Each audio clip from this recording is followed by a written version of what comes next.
The camera pans across an idyllic suburban home, sunlight streaming through lace curtains. My voice is steady but tinged with unease as I begin. This is a story about love, a love so tangled it defies explanation. The scene shifts to old photographs of a smiling family, two sons flanking their radiant mother. But beneath the surface lies something unspoken, something that cannot be named aloud. I recount how the younger son, Ethan, began spending more time at home after his father's sudden departure for work abroad. His older brother, Liam, had always been protective, almost possessive, of their mother, Claire. She was the glue holding them together, or so everyone believed. Yet late-night whispers traveled through thin walls, conversations too soft to decipher yet heavy enough to fill the house with tension. Ethan confided in me once, though he never mentioned specifics.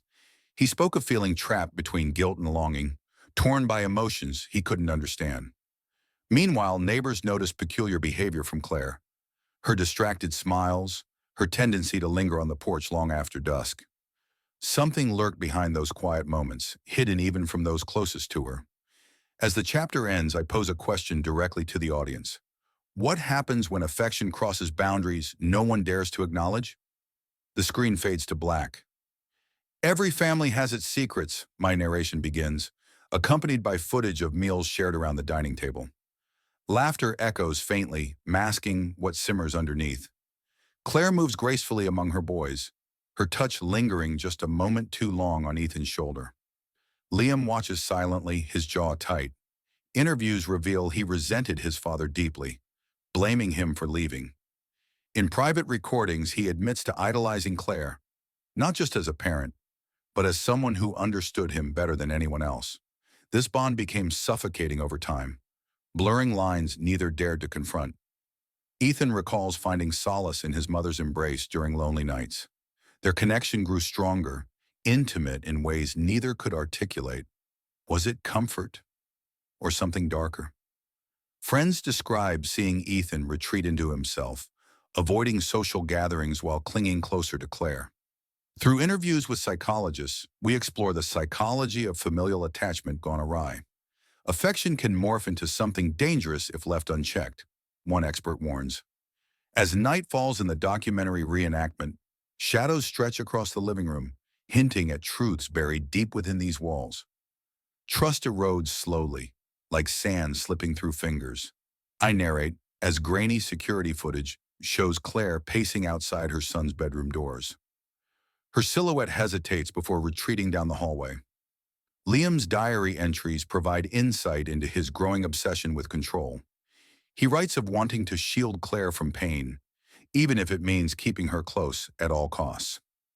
Meanwhile, Ethan struggles with guilt, torn between loyalty to his brother and his own desires. Conversations captured via audio reveal heated arguments between the brothers, culminating in a chilling ultimatum. She belongs to us both. Claire remains enigmatic throughout. Neighbors recall her speaking wistfully of freedom she'd lost since becoming a mother. Yet whenever asked about her relationship with her sons, she deflects with vague smiles. Behind closed doors, however, witnesses claim they've seen her gaze linger on Ethan with unmistakable yearning. The final shot zooms in on a crumpled note found under Ethan's mattress. I don't know where this ends. Darkness envelops the frame as ominous music swells. The quietest houses often hold the loudest secrets. My voice intones as the camera lingers on an empty staircase bathed in dim light.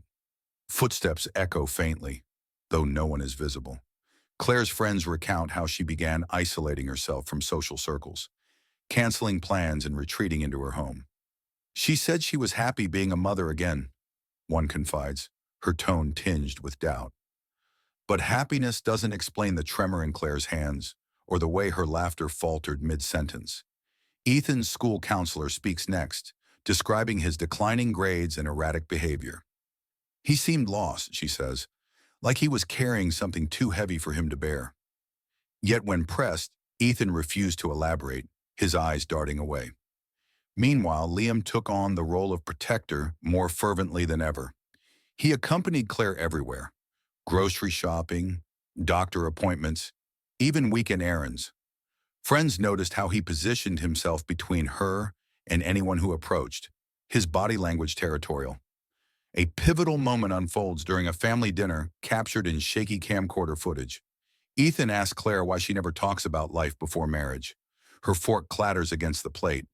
Liam shoots him a warning glare. The tension thickens until Claire excuses hers, self abruptly, leaving the table in stunned silence. As the chapter closes, I reflect aloud. What does it mean to love someone so completely that you lose yourself in the process? Sometimes the truth hides in plain sight. I narrate over blurred images of photo albums scattered across a coffee table. Each picture tells a story, but not the whole story. Claire's past emerges through interviews with distant relatives. They describe her as a free-spirited young woman who dreamed of traveling the world. Marriage and motherhood changed her, grounding her dreams but also trapping her spirit. One cousin recalls Claire once saying, "I gave up everything for them." Liam's fixation on Claire deepens. Former classmates share stories of his possessiveness, recalling how he once confronted another boy for flirting with her at a school event. His actions were dismissed as protective sibling behavior, but hindsight reveals darker undertones. Ethan, meanwhile, begins documenting his feelings in poetry. Fragments of his verses appear on screen, haunting lines like, "Her touch burns brighter than the sun," hinting at emotions he couldn't express openly. A therapist speculates this could be a cry for help, a subconscious plea to untangle himself from the web binding them together. The documentary shifts to a reenactment of a late-night confrontation between the brothers. Voices rise, accusations fly. "You think you're the only one who loves her?" Liam snarls. Ethan's response cuts deeper. "At least I'm honest about it." The screen fades to black as my voice whispers, "Honesty has a price." Even the strongest facades crumble under pressure, I say, as the camera zooms in on cracks forming in the plaster of their living room wall. Neighbors report hearing raised voices coming from the house late at night. Lights flicker in upstairs windows, casting shadows that dance eerily against the curtains. Claire grows increasingly withdrawn, her once vibrant presence dulled by exhaustion. One day Ethan disappears. Panic ensues as Claire frantically calls his phone, pacing the length of the driveway while Liam searches nearby streets. When Ethan returns hours later, disheveled and silent, Claire collapses into tears. She clings to him tightly, whispering apologies over and over. Interviews reveal Ethan sought refuge at a friend's house, unable to face the weight of his emotions any longer. His friend describes finding him sitting alone in the park, staring blankly at the horizon. "He looked like he wanted to disappear," they say. Liam reacts with fury, accusing Ethan of abandoning their fragile family dynamic. Their argument escalates into physical violence, leaving both bruised and shaken. Claire intervenes, her voice trembling as she begs them to stop. The chapter ends with a lingering shot of the shattered mirror in the hallway, its fractured surface reflecting distorted versions of the three figures standing before it. The breaking point isn't always sudden. It builds piece by piece. I narrate as the camera pans over broken furniture and overturned chairs.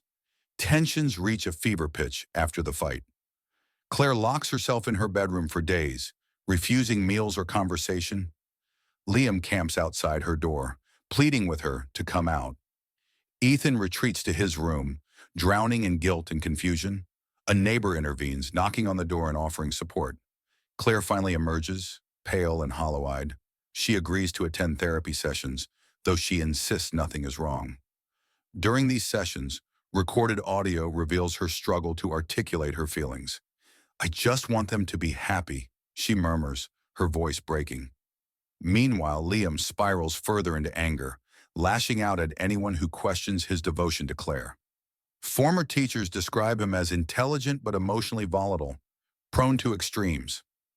Ethan, on the other hand, withdraws entirely, skipping school and avoiding contact with peers. The documentary captures a chilling moment. Claire catches Ethan sneaking back into the house after midnight. Instead of scolding him, she embraces him, holding him like a lifeline. Neither speaks, but their shared gaze speaks volumes. As the chapter concludes, I ask, how far will love push us before it breaks us? There are agreements made without words, silent pacts forged in the depths of desperation. My voice intones as the camera lingers on a shared glance between Claire and her sons during a tense breakfast. Claire begins attending therapy regularly, though her sessions yield little progress. Her therapist notes her reluctance to discuss her relationship with her sons beyond surface-level concerns. She deflects questions about intimacy, the therapist explains, as if she's protecting something or someone. Meanwhile, Liam and Ethan develop an uneasy truce. They avoid discussing their feelings openly, but find themselves gravitating toward each other in moments of vulnerability. Late-night conversations become frequent, their voices low and guarded. One such exchange is captured through audio. Ethan admits, "I don't know how to stop feeling this way," while Liam responds, "Neither do I." The brothers' bond grows stronger, yet it remains fraught with tension. Neighbors notice them leaving the house together more often, walking side by side in silence.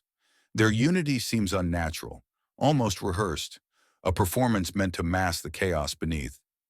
Claire observes these interactions with a mixture of pride and sorrow.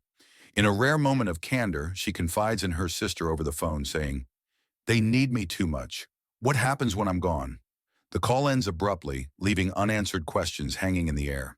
The chapter closes with a lingering shot of the three figures seated on the couch, their hands inches apart, close enough to touch yet worlds away from resolution. Sacrifices made out of love can sometimes feel like chains, I narrate as the camera focuses on Claire's trembling hands as she folds laundry. Claire decides to take action, convinced that separating herself from her sons will help them heal. She applies for a teaching position in another town, hoping distance will break the unhealthy dynamic binding them together. When she announces her plans, the reaction is explosive. Liam accuses her of abandoning them, his voice cracking with betrayal. "You're all we have," he shouts, his fist clenched. Ethan remains eerily silent, his face pale as he processes the news. Claire tries to explain, tears streaming down her cheeks, but her words fall on deaf ears. The documentary captures a heartbreaking scene. Claire packing her bags while Liam watches from the doorway, his expression unreadable. Ethan appears later, standing in the hallway with a single question. "Do you really think leaving will fix anything?" His tone is soft, yet it cuts deeper than any accusation. Despite their protests, Claire leaves. The house falls eerily quiet in her absence, the void left behind palpable. Interviews reveal that both brothers struggle to cope, retreating further into isolation. As the chapter concludes, I reflect aloud. Can love survive separation, or does absence only deepen its hold? Empty spaces have a way of amplifying what's already there, I say as the camera pans across the vacant kitchen table, where meals were once shared. Weeks pass without word from Claire. Liam takes charge of household duties, attempting to fill the role she left behind.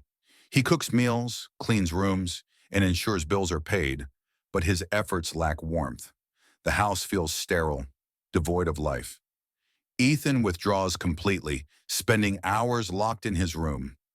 His grades plummet further, prompting intervention from school officials. A guidance counselor visits the home, expressing concern about his mental health. Liam brushes off their warnings, insisting everything is under control. Meanwhile, Claire settles into her new life, throwing herself into work to distract from the ache in her chest. Nights are hardest. She lies awake, haunted by memories of her son's faces. Phone calls go unanswered. Letters remain unopened. She tells herself this is for the best, even as doubt gnaws at her resolve. The documentary shifts to a reenactment of a dream sequence. Claire stands in the middle of an endless hallway, calling out for her boys. Their voices echo faintly, growing louder until they overwhelm her. She wakes gasping, clutching her chest. As the chapter ends, I pose a haunting question. What happens when sacrifice becomes suffocation? Some wounds pull us back before we're ready to face them, I narrate as the camera follows Claire, driving down familiar roads, her knuckles white on the steering wheel. Unable to bear the separation any longer, Claire returns home unexpectedly. The house is dark when she arrives, save for a single light glowing in the living room. Liam sits alone, staring blankly at the television. His reaction to seeing her is complex, relief mingled with anger. "You shouldn't have come back," he says, his voice barely above a whisper. Claire ignores him, moving through the house like a ghost revisiting old haunts. She finds Ethan asleep in his bed, curled tightly around a pillow. For a moment she hesitates, then gently brushes his hair aside. Morning brings tentative reconciliation. The family gathers awkwardly around the kitchen table, exchanging stilted pleasantries. Beneath the surface, however, tensions simmer. Neither son mentions her departure, but their guarded expressions speak volumes. Neighbors notice subtle changes. Claire seems smaller somehow, diminished by guilt and regret. Liam resumes his protective stance, hovering closer than ever. Ethan alternates between clinging to her and avoiding her gaze altogether.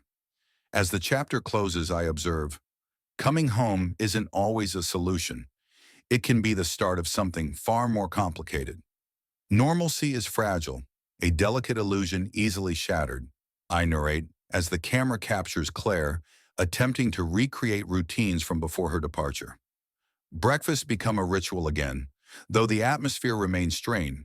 Conversations are stilted, filled with forced laughter and awkward pauses. Claire tries to engage her sons in lighthearted topics, school projects, weekend plans, but their responses are clipped, guarded. Liam throws himself into household responsibilities with renewed vigor, as if trying to prove his indispensability. He insists on accompanying Claire everywhere, even mundane errands like grocery shopping. Neighbors notice how he positions himself between her and strangers, his body language possessive. Ethan, on the other hand, oscillates between moments of closeness and withdrawal. One evening, he surprises Claire by helping her prepare dinner, their movements synchronized in a rare moment of harmony. Yet the next day, he avoids her entirely, retreating to his room without explanation. The documentary captures a poignant scene, Claire folding laundry while Ethan watches silently from the doorway. She offers him a small smile, but he looks away quickly, his expression unreadable. The unspoken tension hangs heavy in the air. As the chapter concludes, I reflect aloud. How do you rebuild trust when every feels like walking on thin ice? Even in the brightest moments, shadows linger, reminders of what lies beneath. My voice intones as the camera focuses on sunlight streaming through the curtains, casting long shadows across the living room floor. Claire begins attending therapy sessions again, this time encouraging her sons to join her. Ethan reluctantly agrees, though Liam refuses outright, dismissing it as unnecessary. Their first joint session reveals cracks in their carefully constructed facade. Ethan admits to feeling suffocated by the intensity of his emotions, describing them as a storm I can't escape. Claire listens intently, tears welling in her eyes as she struggles to respond. The therapist gently probes the nature of their bond, asking questions that make both visibly uncomfortable. Back at home, tensions escalate. Liam confronts Claire about the therapy, accusing her of airing their private lives to outsiders. "We don't need help," he snaps, his voice trembling with anger. Claire stands firm, insisting they must face their issues head-on. The argument spills into the hallway, where Ethan overhears everything. He retreats to his room, slamming the door shut. Later that night, Claire finds him sitting on the edge of his bed, staring blankly at the wall. She sits beside him, her presence silent but grounding. Neither speaks, yet the weight of unspoken words fills the space between them. There comes a moment when the weight becomes too much to bear. I narrate, as the camera zooms in on Claire's trembling hands gripping the kitchen counter. Tensions reach a boiling point during another heated argument. Liam accuses Claire of favoring Ethan, his voice rising with each accusation. "You always choose him over me," he shouts, his face flushed with rage. Ethan intervenes, stepping between them, but Liam shoves him aside violently. Claire screams for them to stop, her voice breaking under the strain. The brothers freeze, their anger momentarily replaced by shock.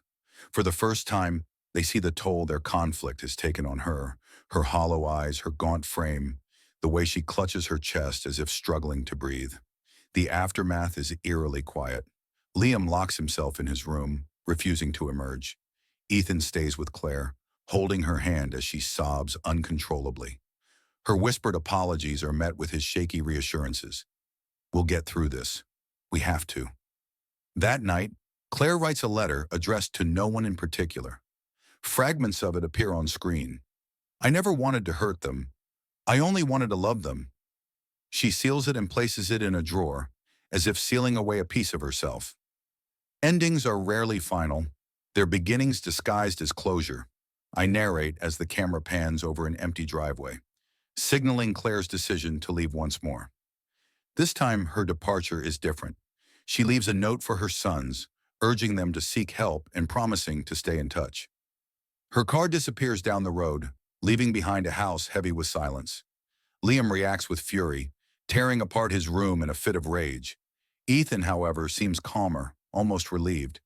He begins attending therapy sessions alone, slowly unpacking the tangled web of emotions that bind him to his family. Weeks pass, and the brothers begin communicating again, tentatively rebuilding their fractured relationship. They agree to sell the house, unable to bear its oppressive memories. As movers cart away boxes, Ethan pauses in the doorway, looking back one last time. The final shot shows Claire standing on a beach, her hair blowing in the wind. She gazes out at the horizon, her expression a mixture of sadness and hope. My voice concludes, love in all its forms leaves scars, but it also holds the power to heal. What happens next is theirs to decide.